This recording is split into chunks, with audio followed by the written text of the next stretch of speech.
Ever since the appalling conditions at the border became public, when we got reports of children sleeping on concrete floors and sexual abuse, folks with no toothbrushes, no soap, no access to showers, families separated, parents separated from their kids, I've received a flood of calls and emails, text messages from people appalled at what they're seeing.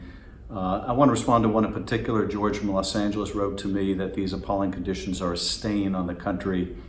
I couldn't agree more. This is intolerable. It's not reflective at all of the values of this country. We approved a measure to provide funding. I supported a measure that would have provided more strict conditions for that funding, but the funding ought to help alleviate some of those conditions. But the reality is that children should never be separated from their parents. These detention facilities are not the right answer.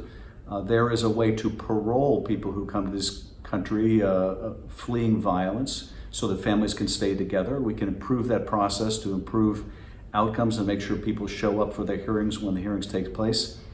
But the extensive use of these very poor conditions, inhumane conditions, has got to stop.